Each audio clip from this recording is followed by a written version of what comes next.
Hi. Hello. Welcome to Of Head and Heart, The podcast. the podcast where we are sipping And spilling. the tea, all things embodiment, mental wellness, mental health. Yeah. And we are coming to you today from, where are we? Red River Gorge. Yeah, we're in Stanton, Kentucky. We're in Stanton, Kentucky, doing a little retreat, gathering ourselves in celebration of this past year, but also in preparation for how do we move this thing forward. What's to come? Yeah, so it's been lovely so far. I'm excited to be here with you, Beth. Same.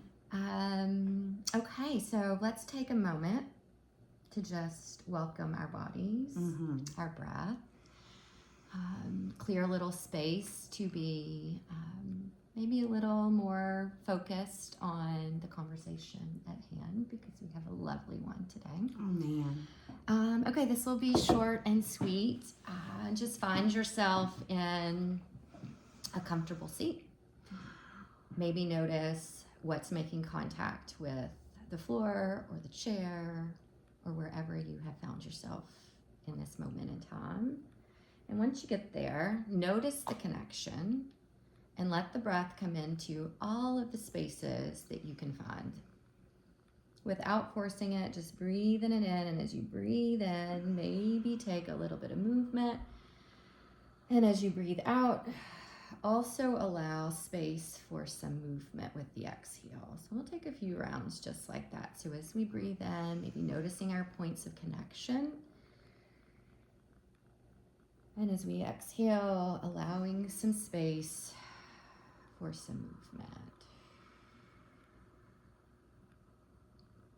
And we're going to take two more together. So inhaling, letting the breath move anywhere it would like to move. And as we exhale, again, allowing some space for whatever release looks like in your body.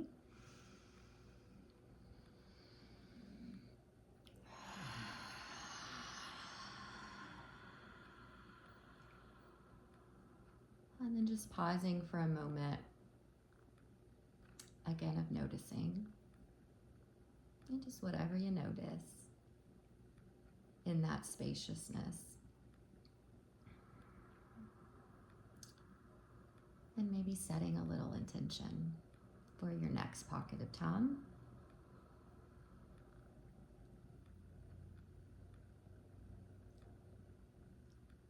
And when you feel ready, just blinking those eyes open, taking any shift or shimmy. That was lovely. Short, sweet, and to the point. I love it. Mm-hmm.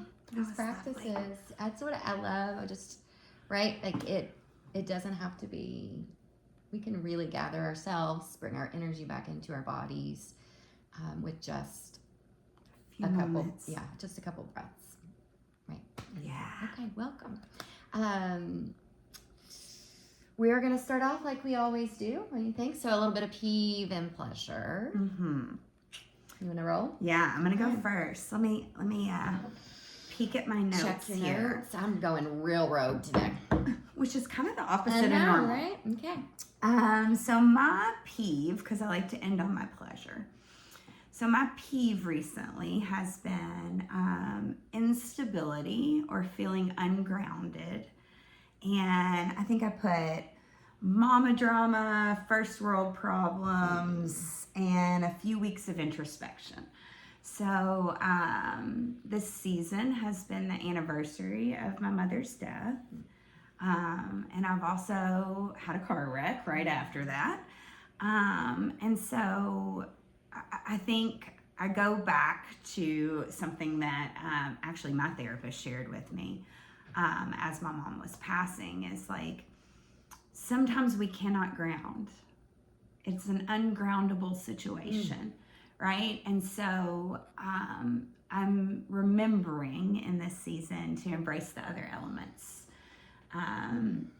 Air, fire, water, they all have flow in them, right? Even the flame has flow, right? And so just allowing myself to embrace that flow versus trying to ground down so hard, right? Like surrendering to the flow of life. And so that's been a little bit of my peeve, in the sense that I've been resistant to that. Yeah.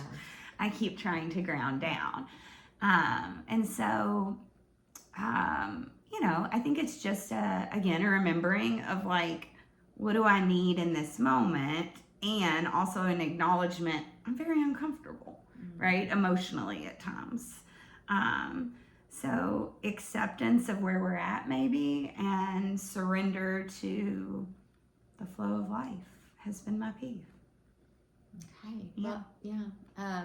It just, when hearing you say it, it makes me think about balance too, right? Like that all parts, it's not one part, right? It's all parts, and one part does support the other parts. Absolutely. But one part is not more important than the other parts. Yes. And it's really about the awareness of, where can I lean into, what resource is available for me to lean into right now. Yeah. I agree. Okay. Right. And so not that I'm not still leaning into grounding. Sure. Very good point. Right. But like allowing myself not to place that maybe first over everything, remembering I've got to flow too. I've got to surrender a little bit. I can't just rigid down like a rock. Yeah. So Okay. that's been my peeve. Okay. And so my pleasure at 11:17 on my phone is really this podcast, right? My pleasure is this podcast, and it has been the remembering of gratitude through all of the messages that we've got in this last month. Yeah. Right? And just kind of the reflection on where we started with this journey. We started kind of as an in-person class, and took this to a podcast, but really just kind of remembering the origins of Head and Heart, the growth that we have had into virtual land, but also how this has allowed us to co-regulate with so many other people. Right? We get to sit here and co-regulate, but we also get to reach so many more people than we would in a traditional class. And that feels really sacred and special to me right now. And then kind of the remembering that I'll tie to that is like our name of Head and Heart, right? And how we came to that was really kind of the conversation of bringing psychoeducation or talking about these things into the embodiment world, right? And I was reminded on one of my trainings of the face-heart connection, right? And how this allows us to get in that window into tolerance, in our social engagement mode. And really, this is why we are doing the work anyway. And so it just kind of lit me up, that remembering, and then kind of the gratitude of where we are, of like, man, this is why we're doing this work, right? Is the social engagement, the connection, heart to heart, face to face, and what that does for the nervous system to create safety. Oh, I love it. And it just makes me think about, one, just like, 5 minutes ago, I said to Beth, and I didn't know this was going to be her pleasure, or in that way and in that description. I had just said, I just paused for a moment, and I was like, I'm just really lit up in this moment right now.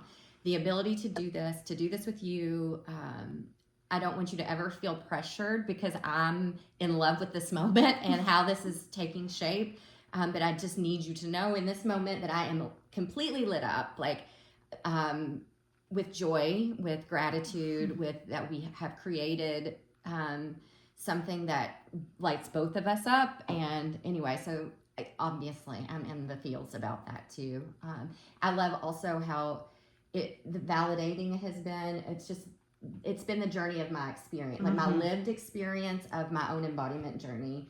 And so like being able to speak it out loud, being able to have people meet me in that, to say, oh yeah, this is how this is something.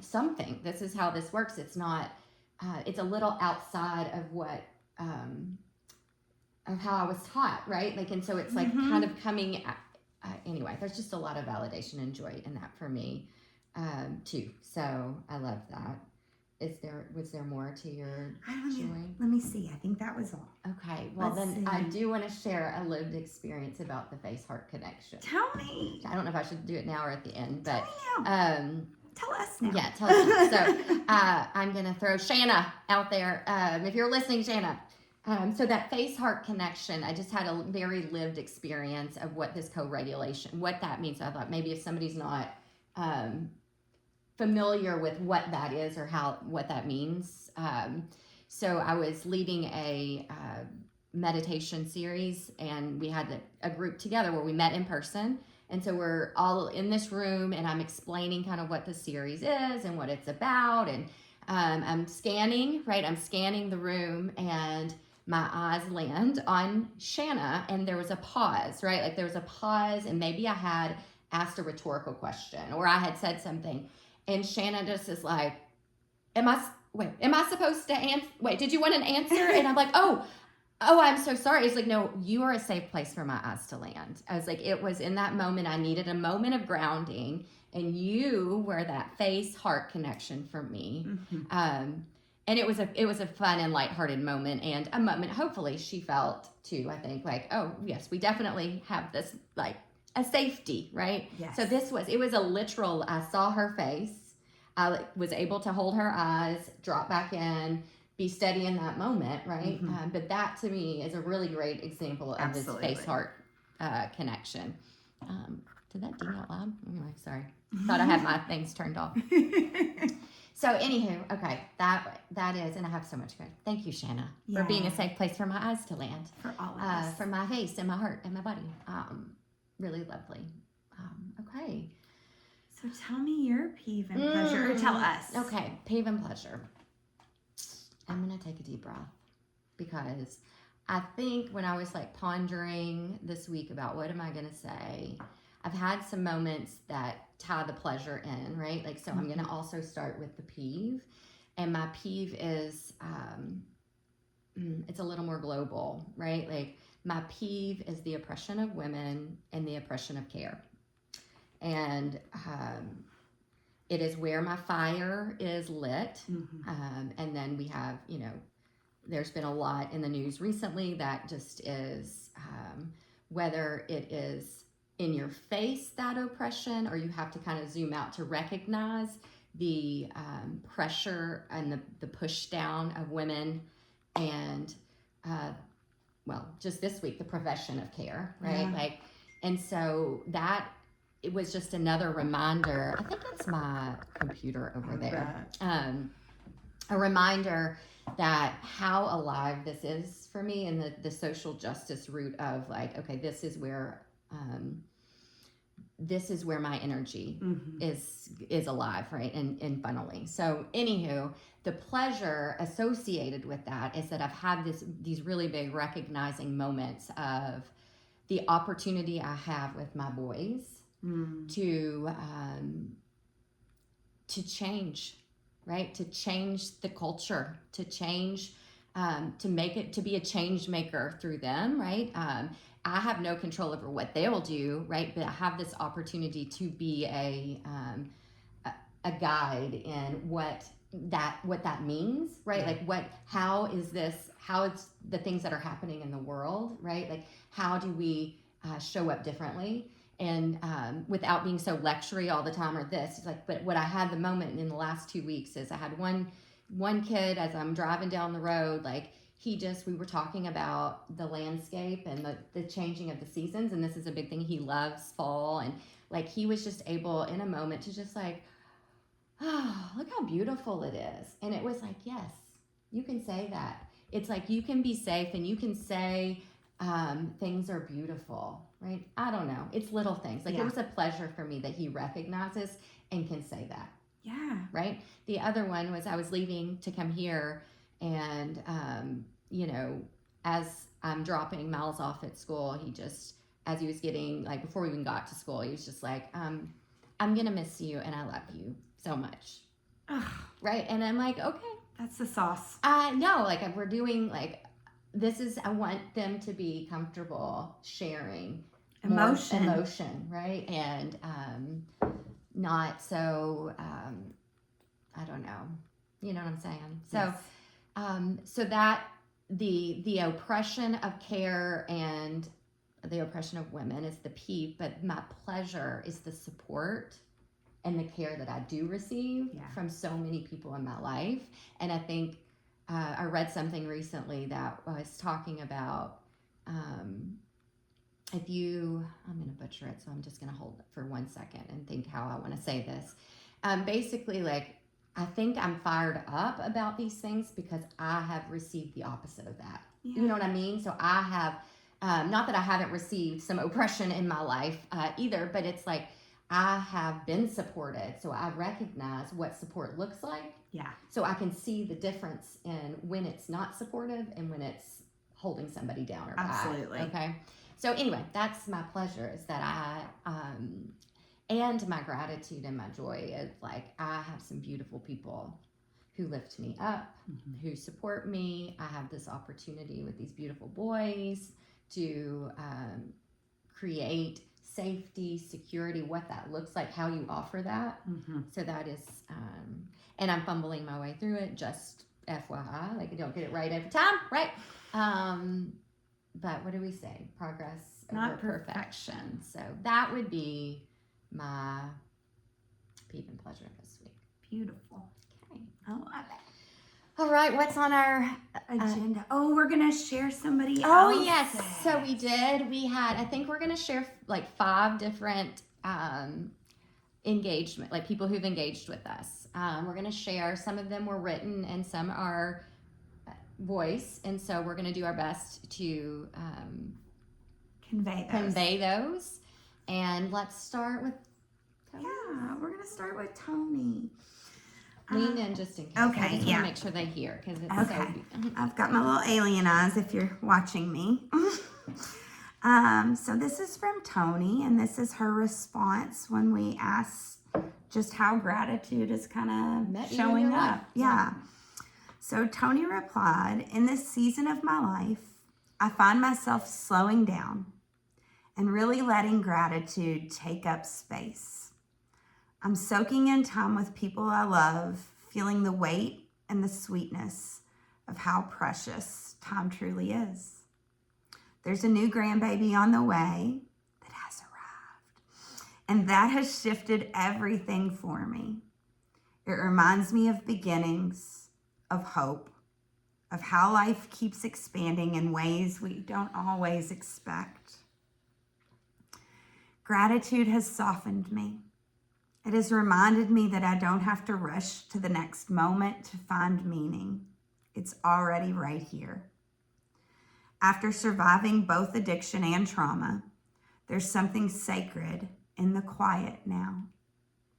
Peace used to feel like something other people got to have. Now it's something I wake up to. It's changed the shape of my days. And in my work, I feel honored every time a client chooses to trust me with parts of themselves that they've kept hidden from the world. Watching someone learn to breathe again, to find hope, to understand themselves in a more gentle way, that fills me in a way that nothing else can.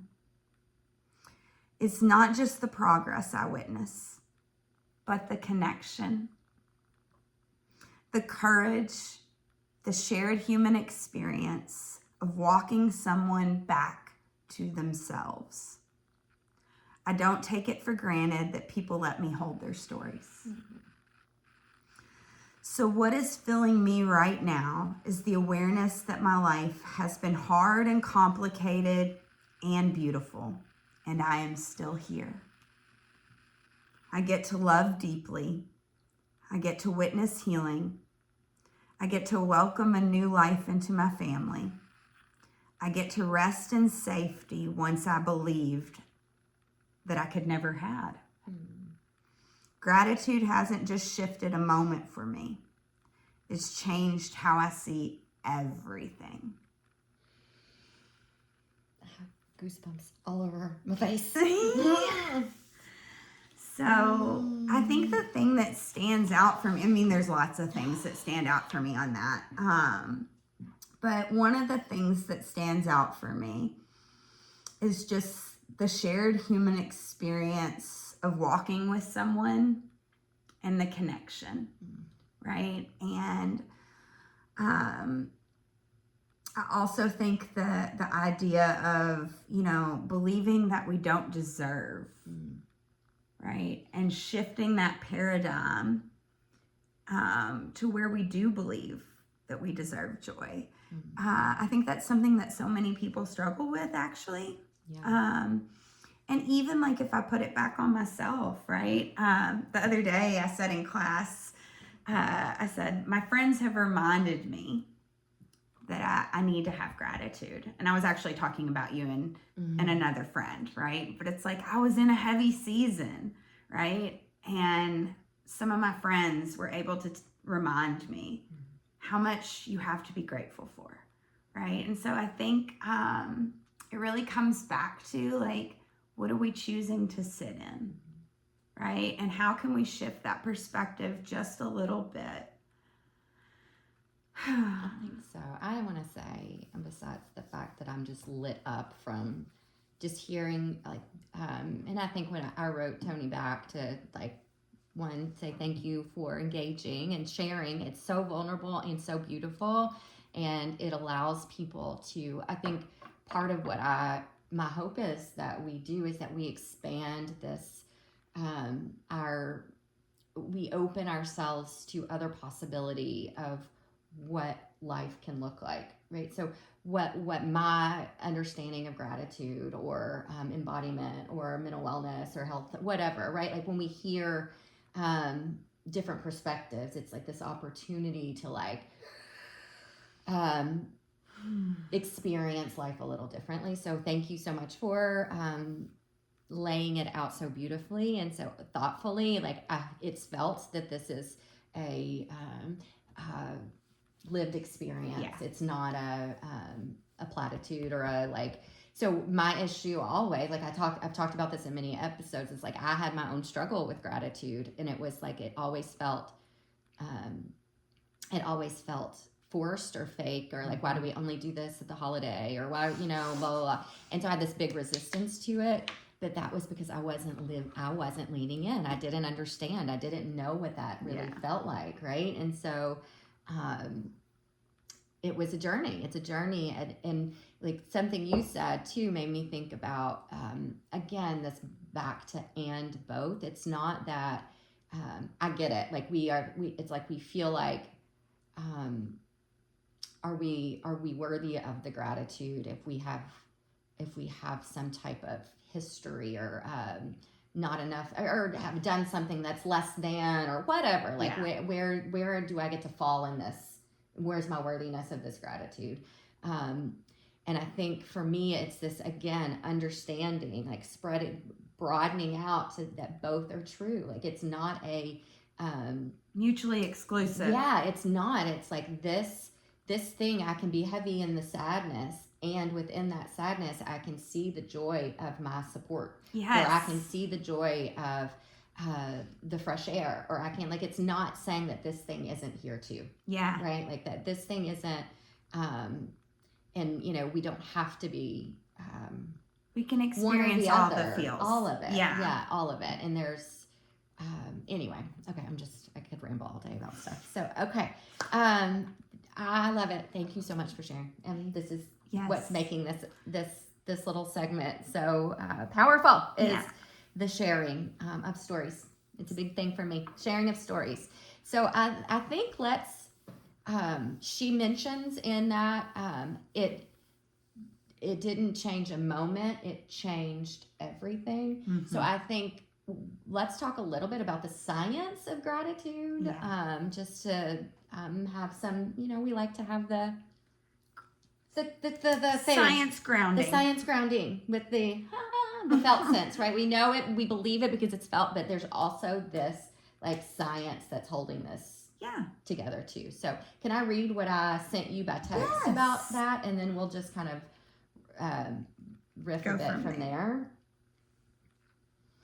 Okay, it's a little wordy, but I think it's okay. It says, and this is from Positive Psychology. I can cite the sources in the notes. It says, gratitude is more than just a positive feeling. It is a complex cognitive and emotional phenomenon that involves recognizing how other individuals contribute to our well-being and enhance our appreciation of positive outcomes in life. From a neuroscientific perspective, gratitude activates key regions of the brain, such as the prefrontal cortex, the anterior cingulate cortex, the ventral striatum. Did I say that right? Striatum, I think. A key brain region involved in processing reward, and the insula, a region of the brain involved in emotional awareness and other things. Understanding the neuroscience of gratitude and how these areas of the brain regulate emotion, decision-making, and reward processing is an ongoing process. The neuroscience of gratitude is showing that it can impact relationships, resilience, and mental and physical health. Absolutely. Okay, so what do you have to say about that? Oh, I have a lot to say about that. I know you do. Okay, let me pull this back up so I can kind of look at the pieces.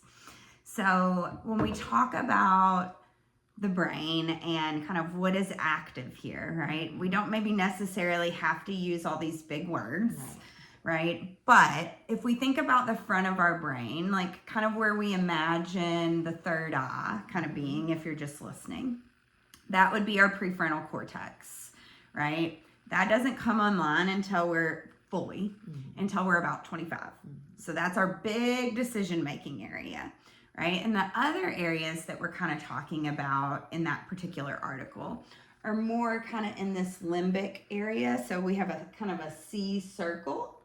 And then inside of that is some of the areas that they're referencing, right? So what I guess I would like to say about this is like, you don't necessarily have to understand the brain regions super in depth, right? What we can say is, all of these regions are also involved in trauma and addiction, especially when we look at things like the reward processing system, right? And then we start talking about neurochemicals like dopamine, right? Which is the feel good we get from a reward, right? So even like for me, reading Tony's email, right? There's a dopamine hit off that. 100%. Yeah, there's a few, right? And so to bring it all back to maybe something a little bit more simple is there's an old kind of psychology saying of the neurons that fire together, wire together, right? And so the more we are firing those neurons of gratitude, the more we are wiring our brain to seek and find gratitude, right? Our brain is wired to keep us safe, right? Especially in that limbic region. It's all about safety and protection and survival, right? And so the more that we are able to step into things like gratitude, right? It's actually rewiring our brain to notice it more, to be able to experience it more fully. How I often share about this is like, again, like you said, like there's so much information and a lot more scientific than I can understand even, but there's so much information to learn about the brain. You don't have to do that. Like, I mean, you can if you want to dive in more. Happy to talk about it. Yeah. One of the things, like when I'm trying to like relay this, that I feel like it landed for me. So that's what I like to share, right? Like when I'm thinking about the brain, these are the three things that I hone in on. One, that our brain, the study has shown us, our brain is hardwired to prove us right.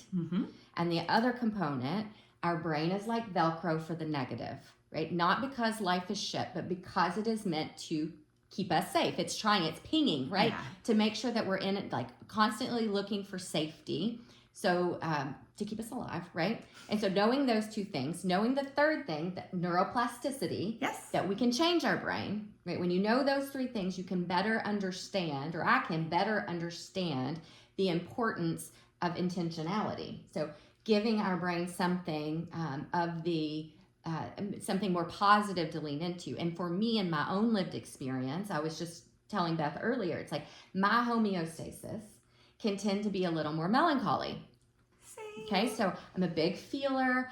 I can get really deep into let's share some sad songs all day long, right? Like, but left to that, I can become a little bit heavy. I also had noticed over the years that it would lead me to some being a little more cynical. Yeah.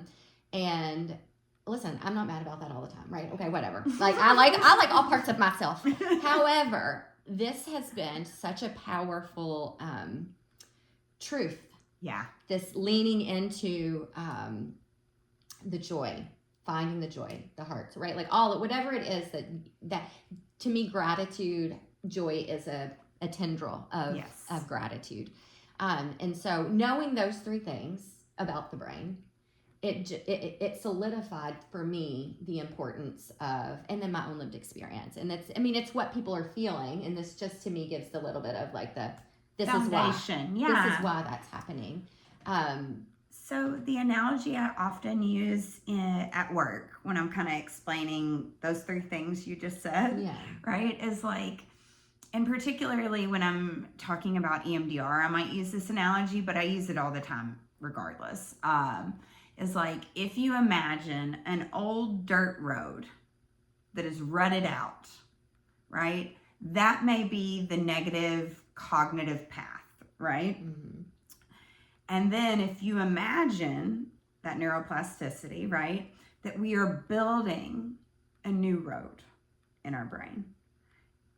It's like we're kind of on the fence at times, right? We switch back and forth, but eventually we get on that new road and we're just sailing and we forget all about that old rutted out dirt road that was hard to drive on. Yeah. Right? And so this is the brain. Well, and it makes me like maybe what I didn't say in those three parts, what I implied or hope I implied is that consistency, like it is work, right? Because we're hardwired for the negative, or because it's like Velcro for the negative.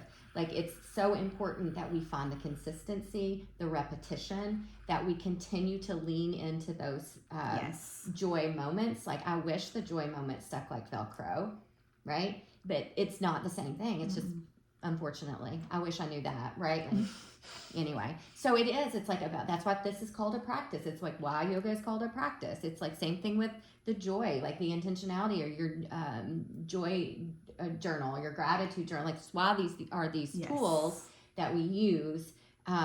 It's because we need to do the repetition. Yeah. The brain has to have the repetition. And here's the thing, the cool thing about the brain is like when we sit in those experiences of joy, right? Even if they aren't current, the brain doesn't know the difference. The neurochemicals start firing, right? And so, even though Tony's experience was not my experience, right? It fires me up and it sends my brain towards gratitude. And that's kind of the beauty here. Yeah. Okay. Well, I think I want to continue on. Yeah. So let's play Jennifer. Okay.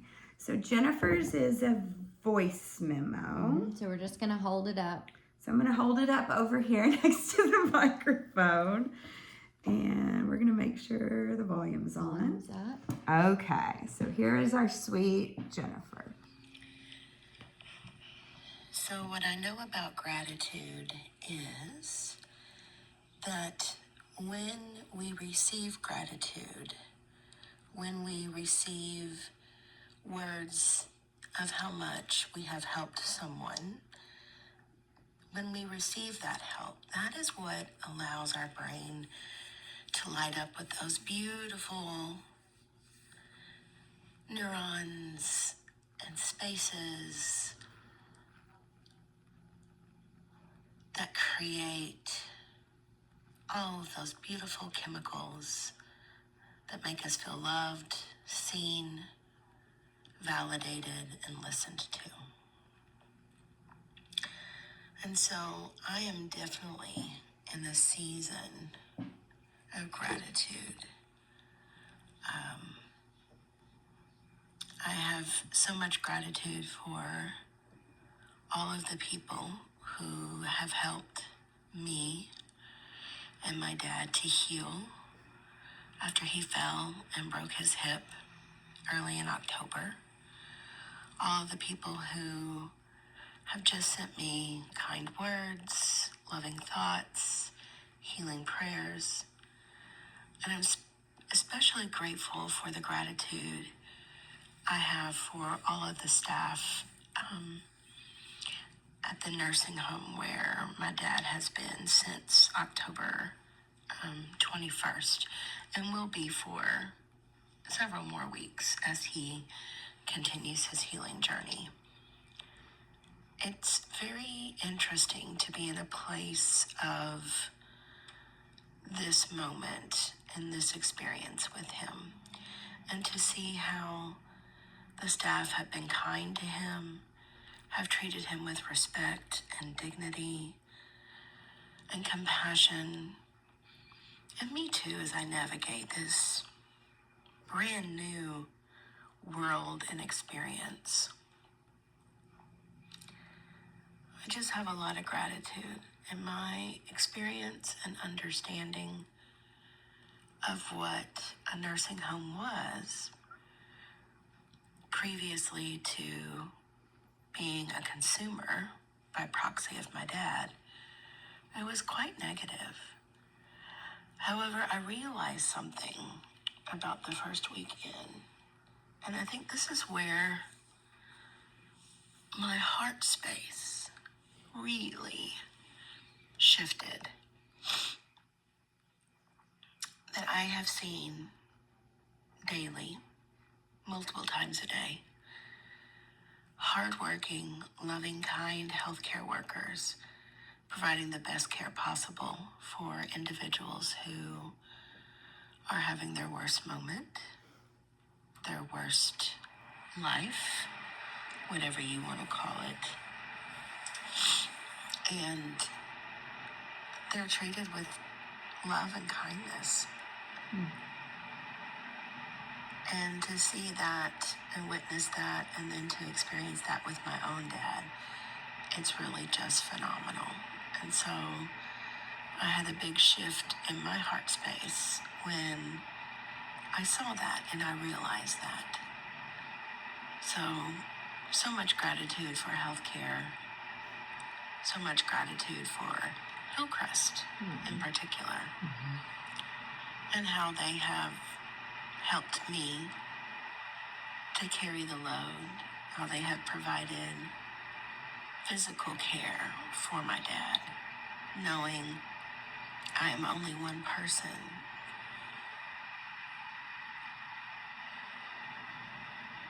So yeah, that has been a nice shift of gratitude.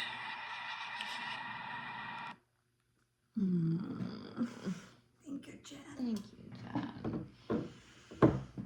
Jen is always so honest and Yes. and vulnerable and wise. I agree. And I shared that with her too after she sent that. I do think nursing homes and transitional care units, we hear a lot of negative, and I also want to validate that there are not always great experiences, and I do feel like I hear more of that than I do of the positive, and so that was a really beautiful share for me. And again, what she said, it opened her heart, like that really spaciousness. It really did the same thing. I felt that when she was saying it, and it made me think about a couple things. One, that was back in October that she sent that, and her dad is home. Daddy is home now. And so I'm grateful for that, and for that they are navigating that transition well. But also it made me think about Jennifer's ability to see that. Yeah. Right? So to me, she's done a lot of work herself in like navigating her own grief journey. And I think what can happen, and this is me, not her, this is what I'm thinking when I hear that, right? Like what can happen is that we are so in our grief in moments of that time when we're either family is there or we're making that we are shut off a bit to the joy if we're not in practice of seeing it and looking for it or navigating or having a gratitude practice, that we can miss that because we are engulfed in grief. Yeah, and it kind of makes me think about, when Julie and I talk about the chakra system, we talk about the heart space and kind of the opposite of love being grief, or the demon of that area being grief, right? Whatever.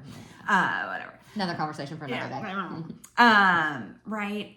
And it's like, if we are so locked into grief, it is very hard to see gratitude. But also, if we are trying to push out grief, like to put it at bay, it's hard to see the gratitude too. Yeah, because there's so much energy into that. Yeah. It's like if we shut off one part, we're shutting off the other. Right.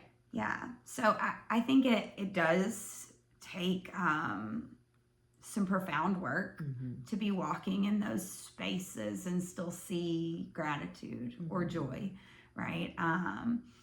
As I kind of listened to Jennifer, I'd listened to this before, but as I listened to it today, it is hard for me not to reflect on my own experience at Hillcrest. And honestly, we also had a great experience, right? And I think it is very often that those type of healthcare workers don't get gratitude.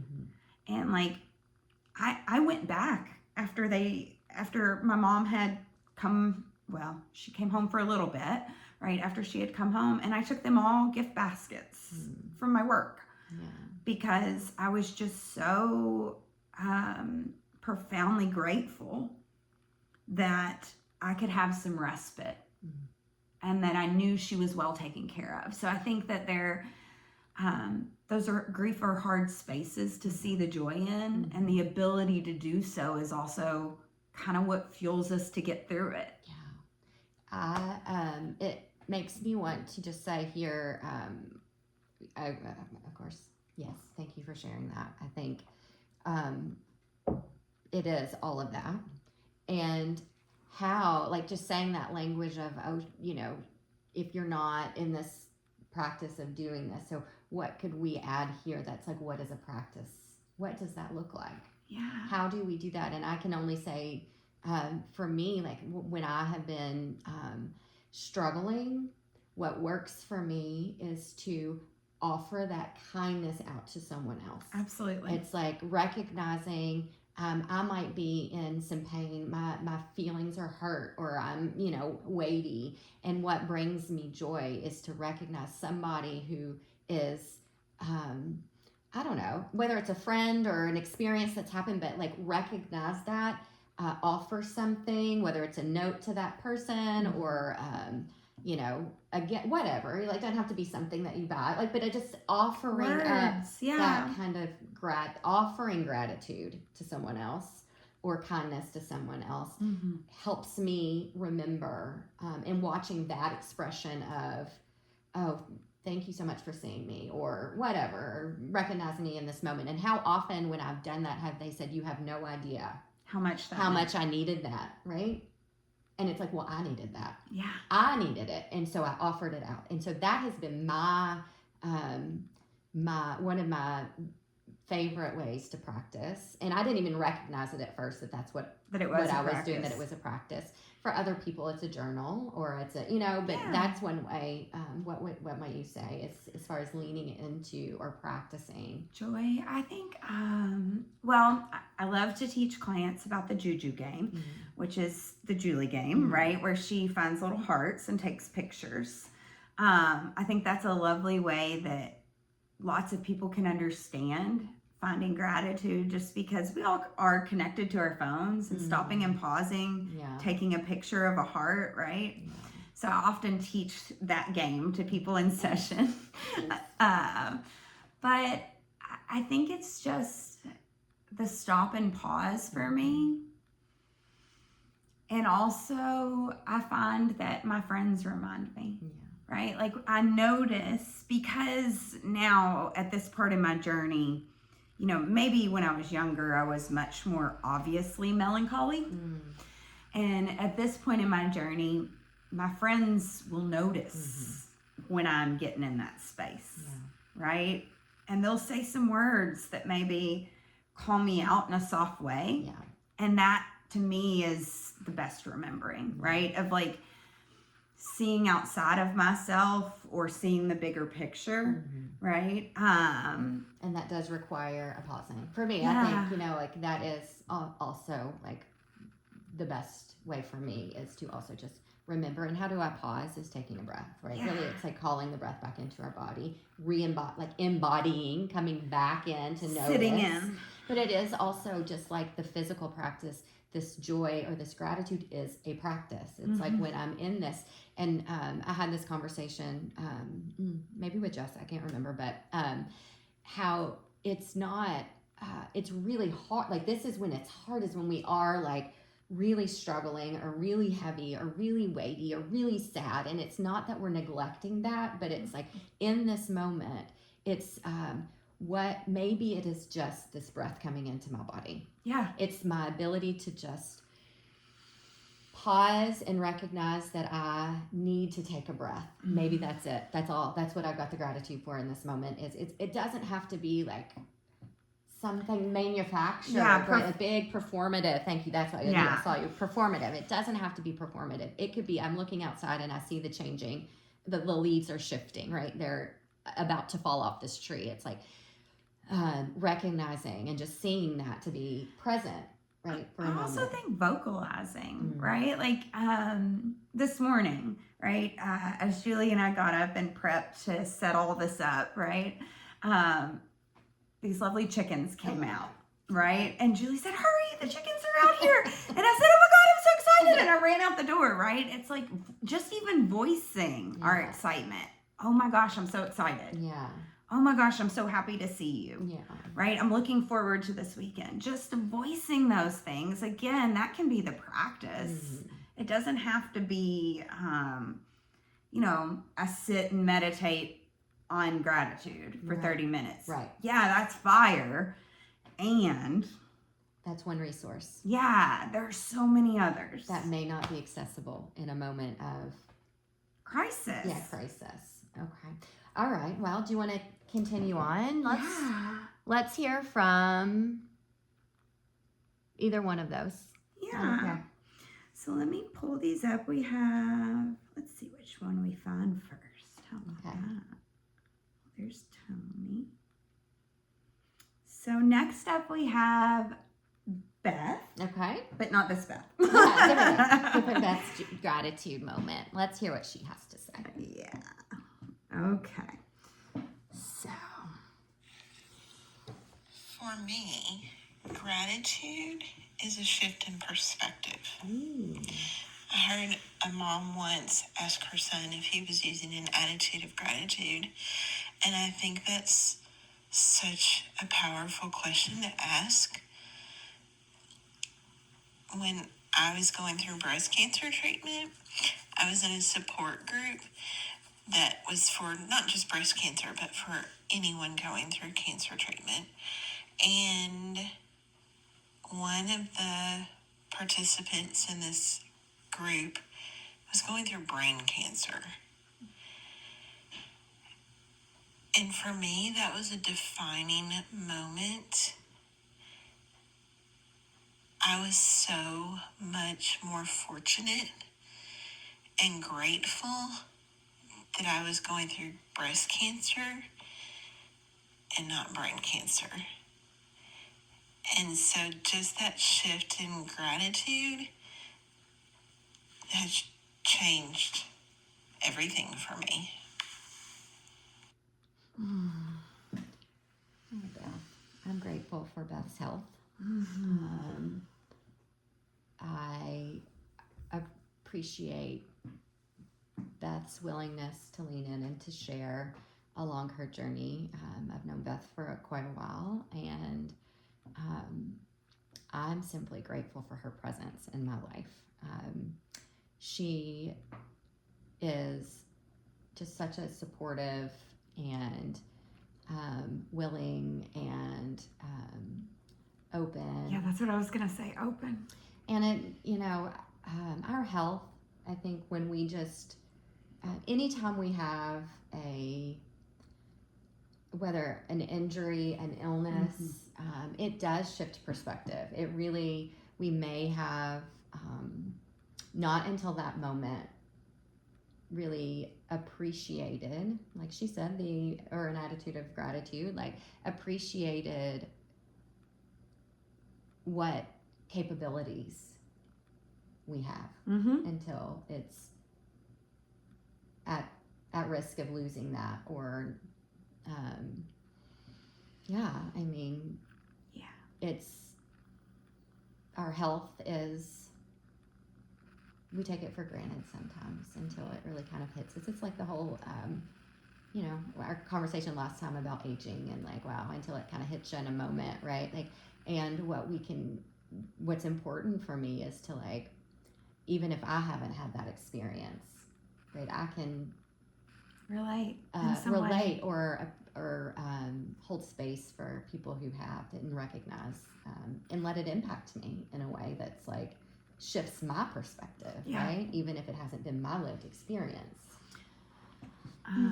I can relate a lot with what Beth said, actually, right? Of like, when we are going through these difficult times, something kind of shifting us into gratitude. And so it's like, at the beginning, I kind of mentioned that I had been in a wreck, right? And so after this wreck, for a few days, I was very, very down, right? I was just so upset. I mean, I screamed at my husband. I almost died, right? Like, I was very dysregulated. We'll say it like that, right? And again, my friends remind me, right? When I would show people the picture of the wreck, oh my gosh, I'm so grateful you are okay, right? And it's like, even though I have been injured in some ways, I am still able to get up and walk and do the things I need to, and live my life, right? And it's like, I think those are the shifts that can occur when we are in crisis or going through something heavy, is like, we broad picture out, right? Well, my experience, while it may be difficult, right, there's so many parts of it I can be grateful for. And that's what landed for me with what Beth said. I think so. I think, and it came, all of this, it's like so many times the and both comes up for me. And so it's a little bit of that. Like, when I hear Beth share her story, I want to remind Beth that she did live through a massive, like, life-changing, life-altering experience, and that shapes us. Yeah. And gratitude is one of those things we can experience, and it is, her experience was scary, and you know what I'm saying? Like, both of those things are true, and you can hold both of those things. We can hold both of those things in our lives. Yeah. Right? It can both be very scary and we can have gratitude for it, or it can both be very traumatizing and we have some gratitude for the experience. Yeah, and we can allow others' experiences to shift our own perspective. Absolutely. Absolutely. Okay, well, I'm going to keep moseying because we are already at 54 minutes. I Oh my know. gosh, We're we going to got have a little bit longer It's going to be today. a little longer today. Bear with us. Stay with us, I hope. Yeah. Let's pop into the next. Is it Cheney? It's Cheney is up next. And while she did send us a video, I think it'll be too hard to see, so we're going to we don't really know how to technically do all that. Yeah. So I'm going to hold it We'll up. just do sound. Yeah. So hold please while I... Oh.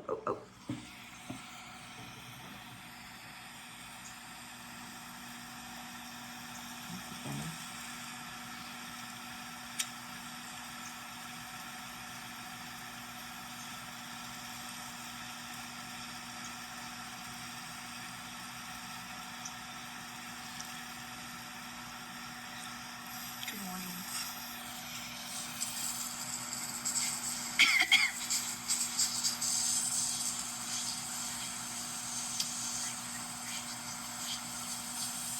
Sometimes you just have to look at your face and recognize, like, my face looks pretty good considering I'm like 44 years old. There's some redness. That's okay. So you wanted a video on gratitude.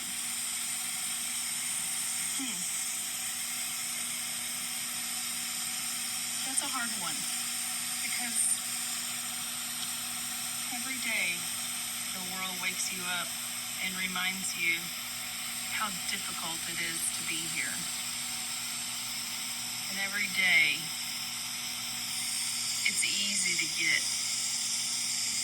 sludgy with that thought process. It's heavy. It would be easy to check out. Because I'm tired. And I hurt. My joints. Life's getting harder and more expensive. So you think about those things. But life gives you glimmers. And that's what I'm thankful for. Most. Grateful for most. Is when the universe conspires to give back to you in a way that's meaningful only to you. Catch my drift? So, synchronicities, glimmers. Julie does a good job with posting glimmers because in synchronicities, she's always looking for the little hearts. And those are just reminders that she's on her path. It's just reinforcement. I'm grateful for the reinforcement because sometimes the path feels very daunting. Sometimes it feels disgusting. Sometimes it feels heavy, painful, grievous. We lose a lot. Day to day. Dignity. Compassion, empathy, all these things we're being told to stray away from, to be wary of. But the universe is showing me glimmers a lot, and I'm grateful that I can discern those with a clear, open mind, because it happens nearly every day. And it happens when I ask for it. So I know that the universe is always working for me, not against me. And I'm grateful for that.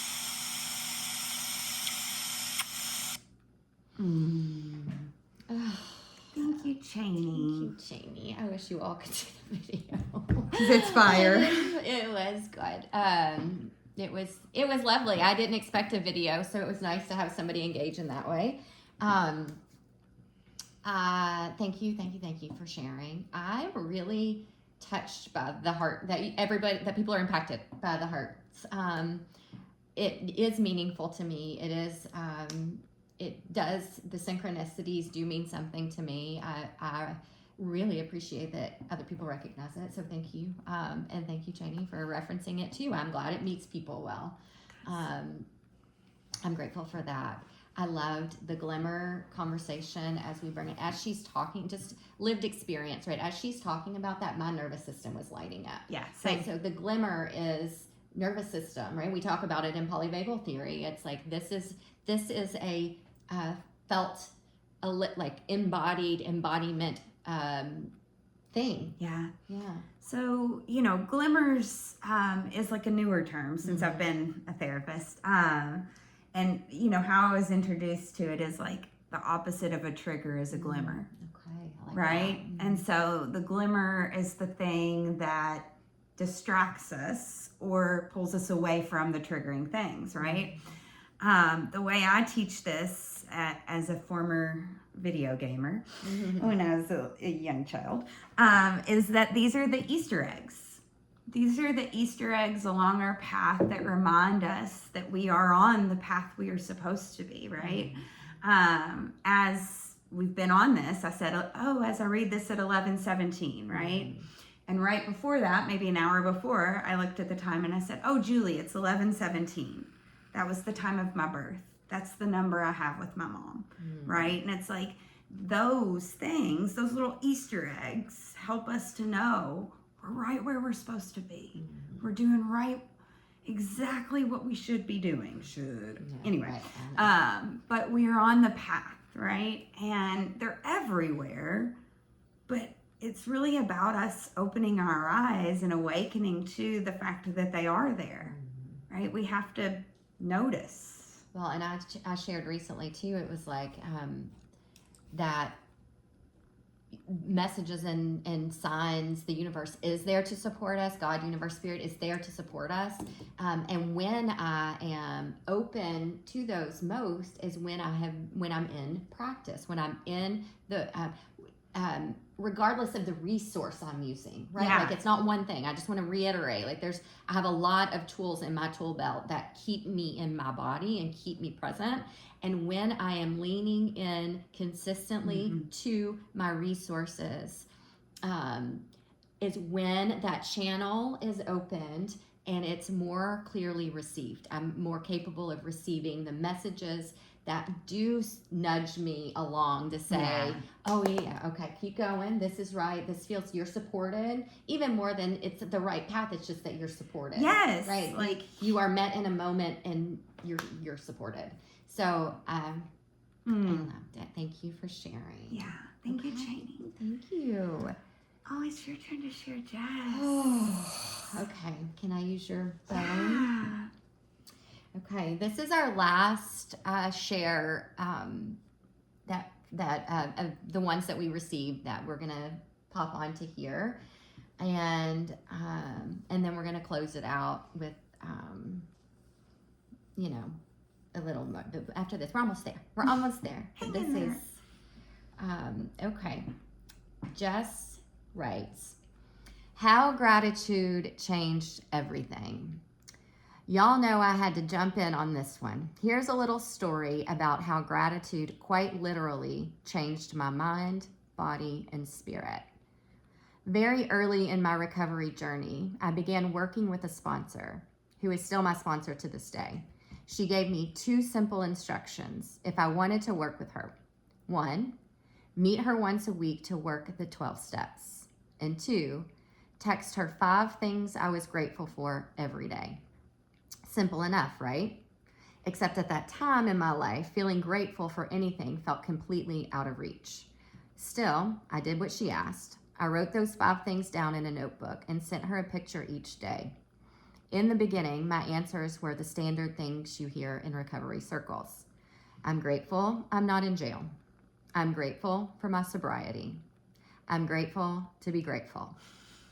And to be clear, I was grateful for those things, but what I didn't realize then was how consistency, reliability, and patience would transform this simple practice into something much deeper. Over time, something shifted. A desire to reflect on what I had rather than what I lacked began to take root. I started with my physical body. I am grateful I can breathe of life into my lungs. I am grateful for the full use of my limbs. I am grateful for the ability to see, observe, and take in the world around me. I am grateful for my sense of taste and the nourishment available to me. I am grateful for my ability to hear. As I wrote these things, a new realization rose up. These things sound like freedom. And that was a turning point. At a time when I felt chained to my circumstances, burdens, and past, gratitude began to reveal a sense of freedom within me, a freedom I didn't even know I had access to. From there, the practice took hold. Gratitude stopped being an obligation and became a privilege, something I wanted to wake up and do. Ugh, why does that make me I know, I'm crying too. It's funny how consistency transforms a once-in-a-while choice into a habit, and how habits eventually evolve into a lifestyle. What I didn't realize was that gratitude was doing its own quiet work behind the scenes. Each morning as I sat with my notebook and my coffee, putting 10 to 15 minutes towards naming what was working in my life, my entire narrative began to shift. My relationship to my past, my pain, my circumstances, and eventually my purpose slowly took a new shape. That's not to say life won't throw challenges your way. It will. Life guarantees moments that test your ability to find gratitude in even the smallest of things. But humans are designed to feel the full range of emotions: joy, anger, fear, sadness, hope. Gratitude taught me not to reject those feelings, but to stay curious about them. Instead of asking, how do I get rid of this feeling? I started asking, what might happen if I didn't have the ability to feel the sadness? How would the inability to feel it impact me? Before gratitude, difficult emotions were something to push down or escape. After gratitude, they became something to understand and work through. That's the behind-the-scenes work that changed me. My daily gratitude practice was literally creating new neural pathways in my brain, a process called neuroplasticity. Neurons that fire together wire together, and the ones that stop firing together, they disconnect. By intentionally focusing on what was good and working in my life, the gain mindset, I began rewiring the mental patterns that kept me stuck in a lack mindset. Over time, I noticed one of the greatest gifts gratitude offers: resilience. Life will always hand us challenges, setbacks, obstacles, and unexpected detours. That's inevitable. But gratitude changes the way we meet those moments. It strengthens the inner muscles that help us keep going, keep healing, and keep growing, even when the odds feel stacked against us. In the end, gratitude didn't magically fix my life. It didn't erase my trauma, prevent hardship, or remove the feelings I once feared. But it did change my relationship to all of it. And through that, it changed me. Gratitude taught me how to look for possibility instead of limitation. Yeah. Presence instead of regret. Enough instead of not enough. It helped me build a life rooted in awareness, compassion, curiosity, and hope. One daily list at a time. And that's the beautiful truth. Sometimes the simplest practices become the ones that save us. Not all at once, but slowly, quietly, steadily, until one day you realize you're no longer surviving. You're living. Thank you for letting me share. And I haven't read this yet, so I'm sorry. Thank you for letting me share, and I want you both to know how much you have both been guiding lights in my journey. I love you dearly, Jess. Well, shit. So, Beth had told me Jess had sent a gratitude in, and I was like, I never received it. I don't know. I wasn't surprised that she was going to participate, and so I was kind of like, well, I never got it, so maybe she changed her mind. So Jess just sent this this morning. So I haven't read it. The others I had heard. Sorry. You can speak. Yeah, I'm also moved to tears by Jessica. And I think part of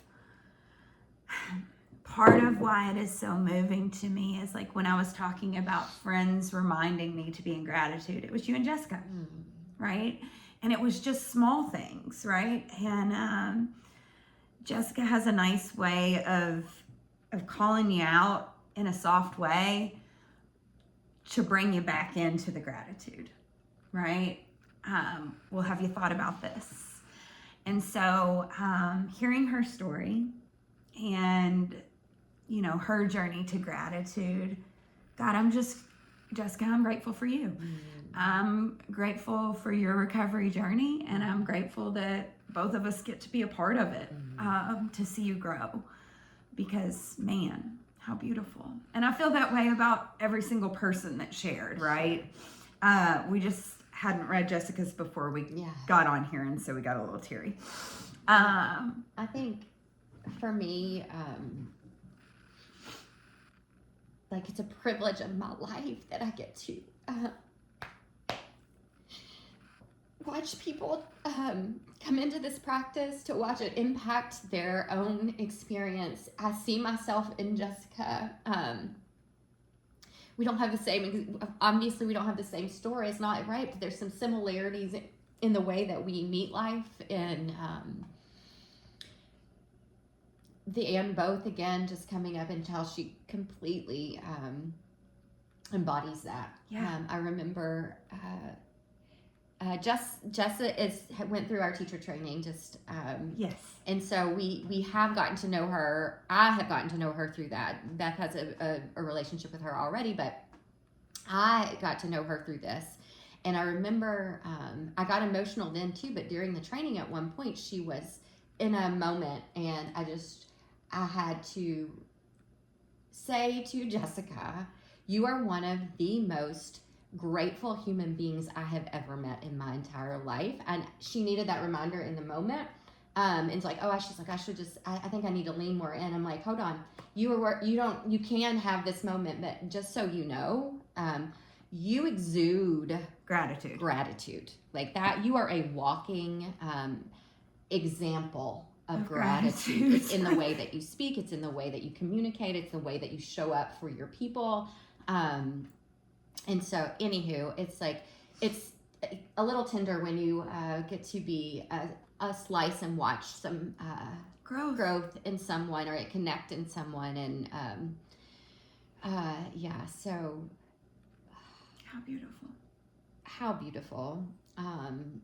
Thank you so much for sharing, all of you. Thank you for sharing. Thank you for, outside of this share, the feedback and the engagement, and your just existence in my life is so meaningful. Absolutely. Oh man. Okay. So that brings me back to just the why we are doing this, right? Again, originally this was a class that we did in person, right? And when we decided to take this to a podcast, the why was we can reach more people, right? And if we go back to that face-heart connection, right? The social engagement, the ability to co-regulate together, right? It's pretty beautiful. And I'm so grateful that we have a modality that we can do that with and reach a larger audience without asking you to pay to come into the studio. Right? That's great too. Yeah, that's great too. And this felt important to us. Yeah, this felt like work that we needed to do in a different way. And so I'm grateful for all of you guys that shared your story. I'm grateful for anyone listening to us. And man, what a cool journey it's been. And please don't let this be the end of it. If this sparked a moment for you of navigating or coming into relationship with gratitude in some way, or if it opened up your willingness to want to share a gratitude, please feel free to share it. We will always respond back to you. And yeah, and also just hearing you say that too, it's like if you're listening on one of the apps that you listen to podcasts on, I'm a little verklempt, sorry, I was so emotional. That you can watch on video too. We are on YouTube, so if it is helpful to have that face-heart connection, you can. Face-heart connection. Here we are. Here we are in our faces, but you don't have to. Yeah, I am so, like, something else you said earlier, I thought about it and it left my brain and now it's back in. It's like that we've had some loose plans for what this could look like without expectations of it being a certain way. Yeah. And there is both fear and joy in that of like, letting it be whatever it needs to be. And I am really, at this point, like just really grateful for the way that it's unfolding. Yeah.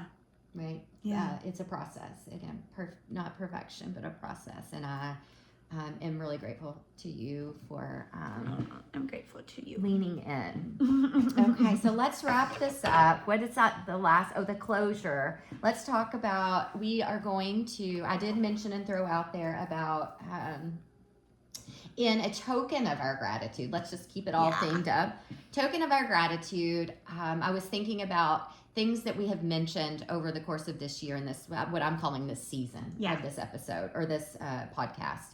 Season 1, some things that we have mentioned, right? And so I thought, what a fun way to share with someone, we've got to do it. I can't share it with everybody. I wish I could, but like we'll do some type of a drawing or with people who are engaging, whether it was in this way, like if you've shared something in this way, or what did we say? Like, so we said if you share and tag us. Okay, so on whatever any social that you lean into. Or if you comment, right? But also if you follow us on a podcast platform, so if you subscribe. Oh, yes. Or if you just want to let us know. Yeah. Like if you want to email us some sort of way.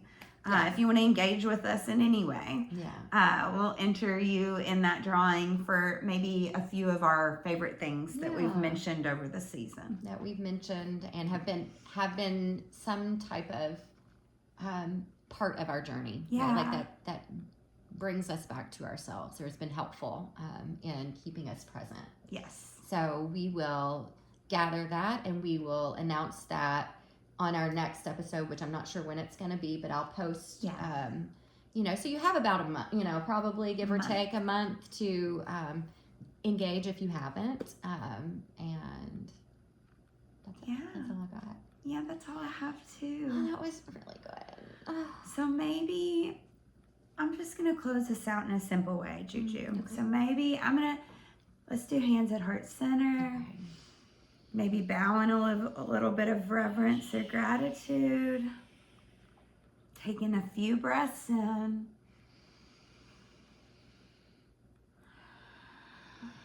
And something I often call in class is like marinating in that feeling. So just taking a few breaths to marinate in that gratitude, right? The community we've created together, the relationships that have showed up in today's episode that feel just very special and sacred. Hooey. All right, one more breath.